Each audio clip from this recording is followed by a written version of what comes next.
네, 우리 같이 인사하겠습니다. 반갑습니다. 고맙습니다. 그리스도 완전 충만 일체 은혜 감사. 네, 오늘은 지난 주일에 있었던 말씀의 회복의 뒤를 이어 기도의 회복이라는 제목으로 함께 말씀을 나누고자 합니다. 이 말씀을 함께 나누기 전에 우리 어린아이가 하는 기도를 잠깐 보도록 하겠습니다. 하나님, 새해에도 날마다 같이 할래요. 말씀이신 예수님과 매일매일 함께하고 싶어요. 하나님 아버지 감사드립니다. 이렇게 큐티하게 해주심도 기도하게 해주심도 감사드립니다. 목사님 사모님도 성령의 충만함이 임하시게 해주셔서 감사하고, 목사님 사모님 아프시지 않을 수 있게 해주셔서 감사드립니다. 하나님, 이 우리나라 우리 교회가 정말 위험 가운데 있는데 하나님이 그중에서도 지켜보호 주시옵소서. 하나님, 그리고 이 새신자들도 정말 인터넷으로 꼭 예배 드릴 수 있게 해주시고, 코로나도 없어져서 교회당 예배당에 와서 마음껏 모여서 예배 드릴 수 있는 그런 역사가 일어날 수 있게 도와주시옵소서. 그 기적을 하나님이 보여주시옵소서. 이 모든 악의 세력들을 예수의 이름으로 다 이 시간에 기도할 때 물러갈지어다. 하나님은, 예수님은, 성령님은 우리의 방패시라는 것을 잊지 않는 어린이가 되게 해주시고, 하나님, 그리고 하영이가 2021년 새해 때도 정말 엄마 아빠 말씀도 하나님 말씀도 잘 들을 수 있는 그런 역사가 일어날 수 있게 해주세요. 그리고 이 모든 나라가 다 하나님이 기뻐하시는 천국 같은 나라로 될 수 있게 해주시고, 하나님, 이 전 세계가 정말 살아날 수 있도록 해주시옵소서. 하나님, 그리고 하영이가 이 모든 길을 다니면서도 사람을 살리는 일을 할 수 있게 해주세요. 예수님 이름으로 기도드립니다. 아멘. 저 애가 역사가 뭔지 알겠습니까? 아마도 어머니나 아버지나 또는 할아버지 할머니가 하는 기도 소리를 듣고 계속 듣다 보니까 자기 속에서 그게 체화가 됐겠지요. 그래서 하는 기도 아니겠습니까? 근데 우리 야고보서 4장 3절에 보면 구하여도 받지 못함은 정욕으로 쓰려고 잘못 구하기 때문이다 하는 말씀이 있어요. 근데 저 아이가 정욕으로 저 기도를 했겠어요? 안 그러잖아요. 저 아이 기도의 기도의 내용을 보게 되면 정말 바람직해요. 하나님을 찾고 감사하고, 그리고 보십시오, 나라를 위한 기도 먼저 하지 않습니까? 그리고 교회를 위해서 기도하고 또 그 다음에 자기를 위해서 기도하는 거예요. 거기도 한 번 더 확장되죠. 세계의 모든 나라에 하나님의 나라가 이루어지기를 기도하지 않습니까? 야, 대단하죠. 그 조그만 어린애가. 쟤도 저렇게 기도하고 있습니다, 여러분. 저희도 기도해야 될 줄로 믿습니다. 정말 기도할 거리가 많이 있습니다. 코로나가 물러갈 것 같더니만 다시 또 변이 바이러스가 생겨가지고 지금 또 난리도 아니지 않습니까? 교회에 또 많은 제약들이 들어오기 시작했고요. 또 지금 우리 교회는 여름 성경학교 여름 수련회를 진행하고 있습니다. 오늘부터 시작됐거든요. 지난주부터인가요? 시작됐습니다. 그리고 또 우리 교회는 동행 한빛교회를 지금 개척하기 위해서도 준비하고 있습니다. 게다가 또 우리 교회 미래를 위해서 지금 또 우리 당회에서 우리 이 교회 건물에 대한 전반적인 점검을 또 하고 있습니다. 굉장히 중요한 시기입니다. 또 이 나라는 어떻습니까? 이 나라는 지금 새로운 지도자를 찾기 위한 준비 과정 속에 있습니다. 매우 중요한 시기인 줄 믿습니다. 정말 기도해야 될 때인 줄 믿습니다. 모쪼록 오늘 우리 말씀을 통해서 기도를 회복하는 시간이 되었으면 참 좋겠습니다. 오늘 본문의 내용은 이스라엘 백성이 블레셋과 아벡에서 전쟁을 치렀는데, 그때 패전했어요. 근데 패전했을 정도가 아니라 거기에서 당시 이스라엘 민족의 지도자였던 엘리의 아들들이 둘이 죽지요. 그리고 여호와의 궤까지 뺏기게 됩니다. 그 때문에 또 엘리조차도 죽어버립니다. 그런 상황에 있었는데 여호와의 궤가 하나님의 초월적인 초자연적인 은혜 가운데에, 능력 가운데에 다시 돌아왔어요. 돌아와서 아비나답의 집에 안치가 되었습니다. 그리고 나서 얼마의 시간이 지났느냐 하면 무려 20년의 시간이 지났습니다. 20년의 시간이 지나게 되니까 이스라엘 백성들 가운데 하나님을 사모하는 마음이 생겼어요. 이 사모하는 사람들이 사무엘에게 찾아온 것입니다. 그리고 본문이 진행됩니다. 보시게 되면 이 기도의 단계들이 사실 나오거든요. 오늘 본문을 통해서 보게 되면 첫 번째 단계가 3절 4절에 나오는데, 사무엘이 이스라엘 온 족속에게 말하여 이르되 만일 너희가 전심으로 여호와께 돌아오려거든 이방 신들과 아스다롯을 너희 중에서 제거하고 너희 마음을 여호와께로 향하여 그만을 숨기라. 그리하면 너희를 블레셋 사람의 손에서 건져내시리라. 이에 이스라엘 자손이 바알들과 아스다롯을 제거하고 여호와만 섬기니라. 첫 번째 기도의 단계가 있습니다. 우리가 기도해 보기 위해서는 이 첫 번째 단계가 필요한데, 그게 뭐냐면 우상을 제거하는 것입니다. 이스라엘 백성들이 왜 우상을 섬겼을까요? 그것부터 먼저 짚고 넘어야 되겠지요. 분명히 이스라엘 백성들은 이 20년 전의 전쟁을 통해서 하나님의 초월적인 역사를 경험했습니다. 자기들이 여호와 궤를 뺏겼는데 하나님께서 역사하셔서 그 여호와의 궤가 자기들을 진영으로 돌아온 거예요. 그걸 봤습니다. 봤음에도 불구하고 그들은 우상을 섬겼습니다. 왜 그랬을까? 당시 이스라엘 상황을 좀 볼 필요가 있습니다. 대외적으로 이스라엘 백성은 블레셋의 강력한 위협 속에 놓여 있었습니다. 여러분, 블레셋이라 그러니까 잘 안 들어오지요. 페니키아라고 얘기하면 더 쉽게 이해할 거예요. 페니키아가 세계 역사 속에서 처음으로 철기 문명을 만들어 나라입니다. 그 민족입니다. 그러면 지금 블레셋은 철기 문명을 소유하고 있고, 이 이스라엘 민족 12지파로 갈라져서 지금 청동기 문명 속에 있는 것입니다. 싸움이 어떻게 되겠습니까? 싸움이 안 되는 거예요. 이 블레셋이 다윗 시대까지 계속적으로 이스라엘의 가장 강력한 그런 강대국으로서 위협적인 세력이 되는 것입니다. 그런 위협 속에 놓여 있는 것입니다. 두 번째는, 그렇다면 외부의 적이 강력하면 내부적으로 결속해야 되지 않겠습니까?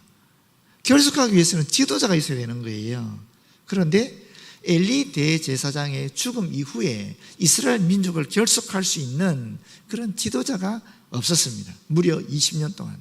비록 하나님께서 사무엘을 어릴 때부터 훈련시켰지만은 아직 하나님 때가 되지 않았기 때문에 이스라엘 민족이 지도자로 세우지 않았던 것입니다. 20년이 지나서 비로소 이제 이스라엘 민족의 지도자로 사무엘이 세워지는 것이 이 본문의 내용이거든요. 그러니까 이스라엘 민족은 의지할 데가 없는 것입니다. 그래서 이와 같이 우상을 섬기기 시작했다라는 것입니다. 그런데 여기 보시면 여러분, 그만을 섬기라 하는 말이죠. 그만을 섬기라. 그렇다면 무슨 말이죠? 이스라엘 백성이 하나님을 섬겼다는 것입니까? 섬기지 않았다는 것입니까?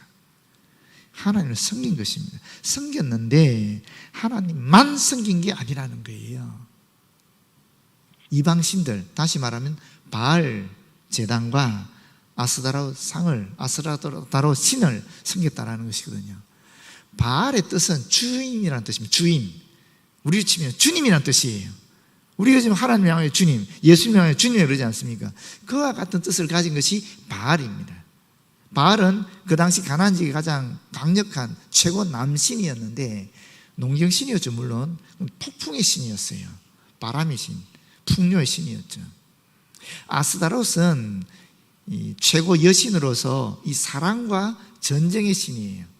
다산을 상징하는 사랑, 또 전쟁에서 승리하는 파괴의 신이 바로 이 아스다롯입니다. 이 아스다롯이 그리스로 가게 되면은 아프로디테가 돼요. 로마로 가게 되면 비너스가 됩니다. 우리가 가장 잘 아는 신이지 않습니까? 비너스. 그 신이 바로 이 아스타로 신입니다. 이게 바벨론에서는, 아수르에서는 이시타르라 그러기도 하고, 가나안에서는 아스타로시라 그러고, 다 같은 신명입니다. 이 신들을 섬겼다는 것이죠. 하나님도 섬기고 또 이방 신들도 섬겼다라는 것입니다. 왜 그랬겠어요? 그 시대의 사람들 생각에는 블레셋이 너무나 강력하고 주변에 있는 농경 문화권이 이스라엘 문화권보다 더 높은 수준을 갖고 있는 거예요. 그들이 섬겼던 신들이 이와 같은 바알과 아세라, 아스타롯 같은 신들이니까 이스라엘 민족들도 그들을 섬겼던 것입니다. 문화적으로 종속이 됐다라고 볼 수 있는 것입니다. 사실 문화적인 종속이 대단한 것 아닙니까? 지금 우리 한류가 전 세계로 확장되고 있지만 이 한류의 문화를 통해서 우리나라의 위상이 굉장히 올라가고 있죠. 이 문화에 종속된다는 것은 그만큼 대단한 것입니다. 이스라엘 문화가 이방 문화를 쫓아가지 못했던 거예요. 그러다 보니까 하나님도 섬기지만은 사실 문화의 근원이 종교니까 그 종교 문화를 또 쫓아가게 돼 있는 겁니다. 그래서 다른 이방신들도 같이 섬겼다라는 거예요. 그것을 하나님은 용납하지 않는 것입니다. 하나님은 두 마음을 품고 당신을 섬기는 것을 불신으로 여겼습니다. 그래서 철저하게 이들은 먼저 우상을 제거하는 작업을 했다라는 것입니다. 하나님보다 더 귀하게 여기는 것, 하나님과 같은 그런 자리에 놓아놓은 모든 것을 다 제거하는 것이 사실은 기도의 첫 번째 단계라는 것입니다. 우리가 회복할 게 어디 있는가? 바로 이 첫 번째 단계, 우상을 제거하는 작업을 먼저 해야 우리의 기도가 회복된다는 것입니다. 두 번째 단계는 무엇인가 보시면은 5절부터 나오지요. 사무엘이 온 이스라엘을 미스바에 모이게 했습니다. 그리고 나서 하나님께 기도합니다. 다시 말하면 사무엘이 중보자 역할을 했다라는 것입니다. 지금 우리에게 중보자는 예수 그리스도시죠. 그러나 구약 시대에는 아무나 하나님께 기도할 수 있는 것이 아니었습니다. 제사장들이 하나님께 기도할 수 있었습니다. 하나님이 특별히 택한 예언자들이 하나님께 기도할 수 있었습니다. 일반 백성들은 하나님께 직접 기도하는 것이 허락되지 않았습니다. 그래서 이들이 사무엘에게 와서 하나님께 기도해 달라고 요청하고 있는 것입니다. 또 사무엘이 이들에게 내가 너희를 위해서 하나님께 기도하겠다라고 말하고 있는 것입니다. 그런데 6절에 보십시오.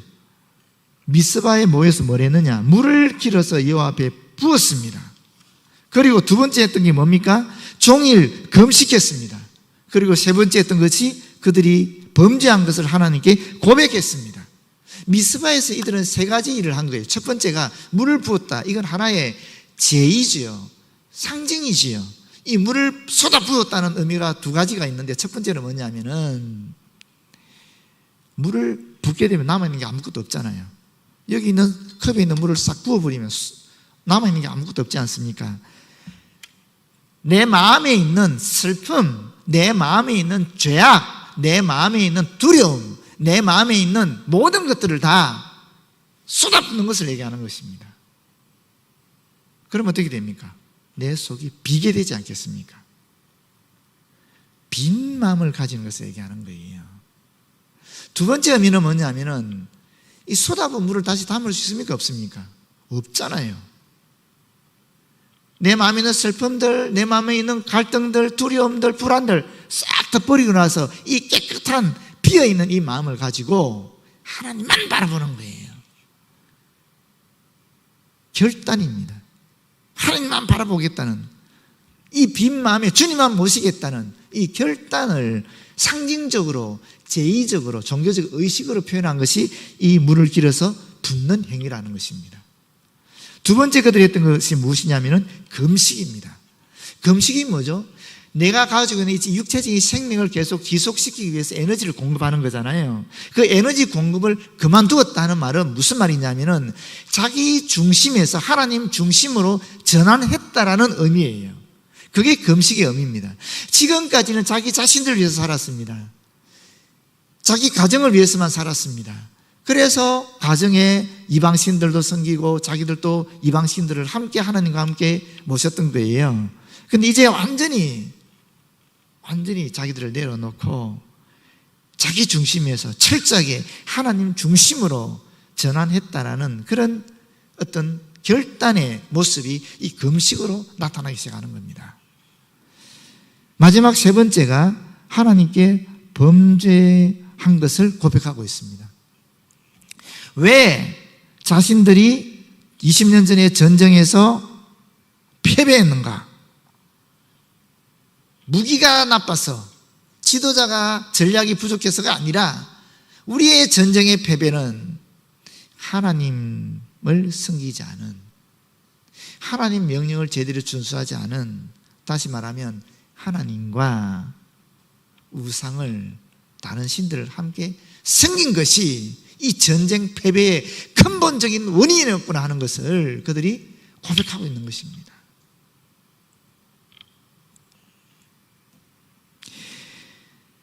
이 회개와 결단의 기도를 미스바에 모여서 그들이 한 것입니다.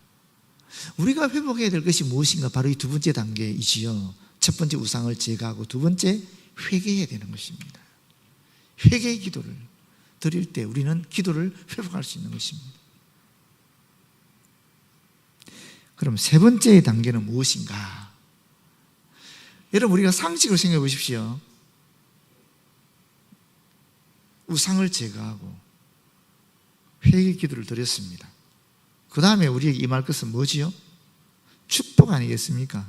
우리는 당연히 그런 기대를 하고 있지 않습니까? 그래야 정상이잖아요. 그런데 여러분, 이스라엘 백성들에게 임한 것은 기도의 응답이 아니었습니다. 축복이 아니었습니다. 더 강력한 죽음에 대한 위기가 도래했다라는 거예요.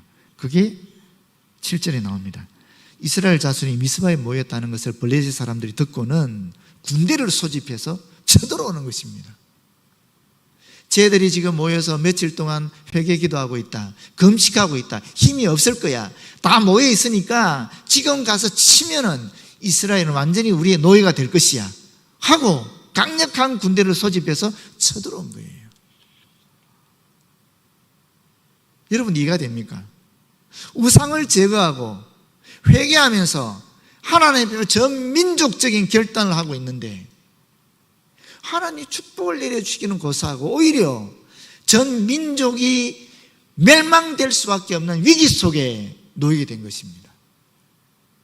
여러분 같으면 어떻게 되겠습니까? 이런 상황을 만났을 때 불평하지 않겠습니까? 하나님 어쩜 이럴 수가 있냐고. 우리가 제대로 한번 하나님께 살려고 이렇게 회개하면서 개인적으로 하는 것도 아니라 온 민족이 모여 주님 앞에 기도하고 있는데 어쩌면 이런 일을 하나님께서 일으키십니까? 라고 하지 않겠습니까? 그런데 그렇게 하지 않았다라는 거예요. 그 전에 이스라엘 민족에게 똑같은 일이 있었습니다. 어떤 일이 있었느냐? 여러분, 출애굽을 기억해 보십시오. 이스라엘 민족이 거의 400년 동안 노예 생활을 하지 않았습니까? 그런데 하나님께서 종을 보냈습니다. 모세를 보냈습니다. 그리고 거기서 10가지 재앙을 일으킨 거예요. 그 10가지 재앙 속에서도 하나님께서 이스라엘 민족을 보여주셨습니다. 기적적으로 보여주신 거예요. 그리고는 해방을 시켜주신 거예요. 얼마나 기쁘고 즐거웠겠습니까? 얼마나 감격스럽겠습니까? 온 가족들을 다 데리고 떠났습니다. 자유를 누리면서 해방을 느끼면서 감격하면서 떠났습니다. 그런데 얼마 지나지 않아서 이집트의 군대가 자신들을 죽이기 위해 오는 거예요. 눈앞에는 홍해가 가로막혀 있는 거예요. 이러지도 저러지도 못하는 상황에 내몰렸습니다. 그때 이스라엘 백성이 10가지 재앙을 통해서 하나님의 초월적인 기적을 경험한, 하나님 임재를 경험한 이스라엘 백성이 취할 태도는 무엇이었을까요? 하나님, 우리를 구원해 주시옵소서 하는 그 기도였어야 마땅한데, 그들이 취한 태도는 모세를 향한 원망이었습니다. 네가 우리를 여기서 죽이려고 이끌어냈느냐? 그 원망이었습니다.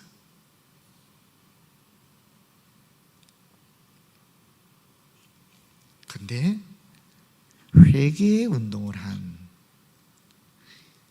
오늘 본문의 이스라엘 백성들은 미스바에 모여서 기도하자고 한 그들의 지도자 사무엘을 향하여 원망하지 않았습니다. 그들은 무엇을 했느냐? 8절 보십시오. 이스라엘 자손이 사무엘에게 이르되 당신은 우리를 위하여 우리 하나님 여호와께 쉬지 말고 부르짖어 우리를 블레셋 사람들의 손에서 구원하시게 하소서. 전혀 다른 이야기입니다. 출애굽한 이스라엘 백성들은 비록 하나님의 기적을 체험하고 하나님의 임재를 경험했지만은 모세를 원망했습니다. 그러나 회개 기도를 한 본문의 이스라엘 백성들은 사무엘을 원망하지 않고 오히려 더 믿으며 신뢰하며 그에게 하나님의 구원을 요청하고 있는 것입니다. 완전히 다른 모습을 보여주고 있는 것입니다. 여러분, 이스라엘 백성이 금식 기도를 통해서 얻은 것이 무엇이겠습니까? 죽음의 위협 속에서도 하나님을 신뢰하는 믿음을 얻었던 것입니다. 이 믿음을 그들은 가지게 된 것입니다. 이것이 다른 것입니다. 세 번째 단계는 우리가 정말 목숨 걸고 우리의 삶이 변화되기 위해서 하나님께 기도하게 될 때에 반드시 거기에는 악한 영의 역사가 있다는 것입니다. 그 악의 세력에 무너지지 않고 견뎌 나가는 이 믿음이 기도를 회복함에 있어서 반드시 우리에게 주어져야 될 세 번째 단계라는 것입니다. 우리의 원대로 이루어지지 않았을 때조차도 이 믿음을 잃지 않는 이 모습이 바로 우리가 회복해야 될 기도의 세 번째 단계라는 것입니다. 그 결과 어떻게 됐습니까? 9절부터 나오지요. 사무엘이 젖 먹는 어린 양 하나를 가져다가 온전한 번제로 하나님께 드립니다. 여기 왜 젖 먹는 어린 양? 진짜 어린 양이잖아요.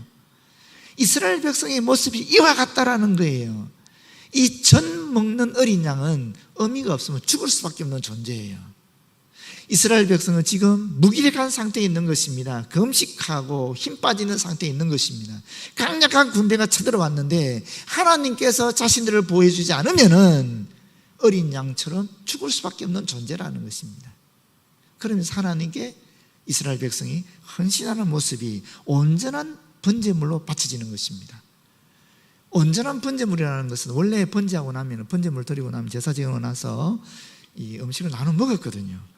그런데 여기서는 이 새끼 양을 완전히 하나님께 다 불태워서 드렸다라는 소리예요. 하나님만 믿는다라는 거죠. 그런 의미도 여기 담겨 있는 것입니다. 그때 하나님께서 어떻게 역사하십니까? 여호와께서 10절에 보게 되면 블레셋 사람에게 큰 우레를 발하여서 그들을 어지럽게 하니 그들이 이스라엘 앞에서 패한지라. 하나님의 초자연적인 능력이 다시 이 역사 속에 개입한 것입니다.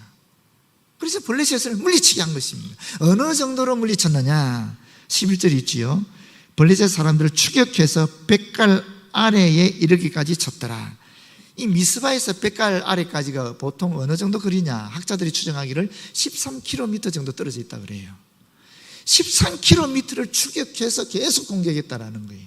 블레셋을 완전히 쳐부쉈다라는 거예요. 하나님의 능력으로. 그들이 조직된 군대가 있었던 것이 아니고 강력한 무기가 있었던 것도 아니고 위대한 지도자가 있었던 것도 아니라 전쟁 지도자가 있었던 것도 아니라 하나님이 큰 우레를 발휘해 주셔서 그들을 어지럽게 만들어짐으로 말미암아 패퇴하게 되었다라는 것입니다. 하나님의 능력으로 승리했다라는 것입니다. 그래서 사무엘이 12절에 보게 되면은 에벤에셀이라는 기념비를 세우지 않습니까? 도움의 돌. 하나님 여기까지 우리를 도우셨다는 기념비를 세우는 겁니다. 이것이 기도의 네 번째 단계입니다.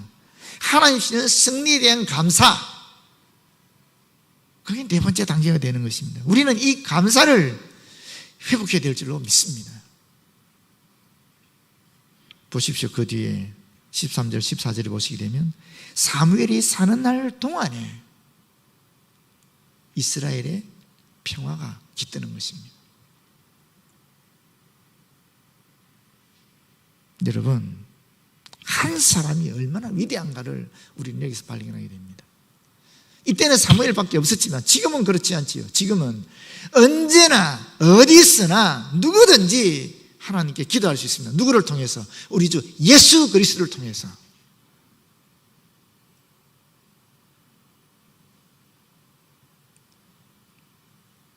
예레미야 5장 1절에도 보게 되면 너희는 예루살렘 거리로 빨리 다니며 그 넓은 거리에서 찾아보고 알라. 너희가 만일 정의를 행하며 진리를 구원한 자를 한 사람이라도 찾으면 내가 이 성읍을 용서하리라. 한 사람 때문에 예루살렘 전체를 용서하겠다라고 하나님은 약속하고 있는 것입니다. 저와 여러분이 우리 한 사람이라도 주님 말 바로 쓰기만 하면은 저와 여러분 한 사람을 통해서 이 대전을 용서해 주시겠다, 대한민국을 용서해 주시겠다, 하나님이 이야기하고 있는 것입니다. 세상의 악한 영들이 아무리 역사한다 할지라도 저와 여러분 중에 단 한 명이라도 주님 앞에 바로 서기만 하면은 우리 때문에 우리의 기도를 통해서 하나님께서 이 나라를 보존해 주시겠다 약속하고 있는 것입니다. 여러분, 이런 초자연 역사가 이 시대는 일어나지 않겠습니까? 큰 우리를 바라시고 블레셋을 어지럽게 만드는 하나님의 초자연적인 능력이 지금 이 시대는 일어나지 않겠냐는 것입니다. 아마도 저나 여러분 속에, 우리의 삶 속에 이런 경험들이 있는 줄 압니다. 제가 케냐 나이로비에 있었던 아이 이야기 하나 하겠습니다. 존 다우라 하는 아이가 있었는데 이 아이가 어릴 때 어머니가 돌아가시고 아버지가 너무 학대를 해서 가출을 한 것입니다. 가출해서 할 수 있는 일이 무엇이 있었겠습니까? 구걸하는 것이지요. 차가 지나다닐 때 신호등에 멈추거나 잠깐 정차하게 되면 그 차에 다가서서 구걸하는 거예요. 어느 날 갓길에 차가 한 대 섰습니다. 그래서 이 아이가 달려가서 손을 내밀었습니다. 그런데 운전석에 앉아있는 아주머니가 휴대용 산소 호흡기를 달고 있는 거예요. 그것을 보고 이 아이가 깜짝 놀랐습니다. 왜 그러고 있냐고. 이 아주머니가 나는 이 호흡기가 없으면 숨을 쉴 수 없어, 살 수가 없어. 수술하면 나을 수 있지만 내가 돈이 없어서 수술을 못해. 그때 이 아이에게 문득 어떤 깨달음이 왔습니다. 나만 불행한 줄 알았더니만 나보다 더 불행한 사람이 있네. 그러면서 울면서 이 아이가 아줌마한테 얘기합니다. 아줌마, 잠깐 제가 아줌마를 기도해도 될까요? 그래서 허락을 하니까 이 아이가 이렇게 기도합니다. 하나님, 제발 이분을 살려주세요. 이분의 병을 고쳐주세요. 그렇게 기도했습니다. 울면서 기도했습니다. 그리고는 꽁꽁 숨겨두었던 자기가 구했던 모든 돈, 자기의 전 재산을 다 꺼내서 이 아줌마 손에 줬어요. 아줌마가 이걸 받을 수 있겠습니까? 내가 어떻게 이걸 받겠니? 못 받아. 그랬어요. 그런데 그 모습을 옆에서 누군가 지켜본 거예요. 그리고 그것을 SNS에 올렸습니다. 사람들이 모금하기 시작했습니다. 무려 8천만 불이 모였습니다. 그리고 이분은 인도에 가서 수술을 받고 건강을 회복하게 되었고, 그분의 이름이 글라디스 카만데라는 분입니다. 이 아이 존 다우라는 부잣집에 양자로 입양이 되어서 어머니를 가지게 되었다 하는 이야기입니다. 이것이 구걸하던 소년이 한 여인을 보고 기도한 뒤 벌어진 인생 역전이라는 제목으로 유튜브에 있는 것을 제가 인용한 것입니다. 여러분, 그 아이는 하나님께 단순히 기도했습니다. 우연히 누군가 보고 이런 일을 했겠습니까? 저는 하나님의 역사라고 믿습니다. 사심 없이 자신의 정욕을 구하지 않고 기도했을 때 하나님께서 역사를 일으켜 주신 것입니다. 우리가 이 나라와 이 민족을 위해서, 교회를 위해서 기도할 때에, 사심 없이 기도할 때에 하나님은 반드시 이루어 줄 믿습니다. 여러분, 모쪼록 지금 우리가 기도할 때를 맞이했는데 우리가 기도를 회복하고 여러분 개인을 위해서, 여러분 가정을 위해서, 우리 교회와 이 민족과 나라를 위해서 기도하는 저와 여러분 되었으면 참 좋겠습니다. 기도하겠습니다. 아버지 고맙고 감사합니다. 오늘도 본문 말씀을 통하여 우리에게 기도를 회복하라 하시는 주님의 말씀을, 주님의 음성을 듣습니다. 이 음성에 저희 순종해서 기도할 수 있는 저희들 되어지도록 도와주시옵소서. 기도하는 가운데에 또한 하나님의 임재를, 하나님의 초월적인 역사를 경험할 수 있도록 인도하여 주시옵소서. 예수님 이름으로 기도드립니다. 아멘.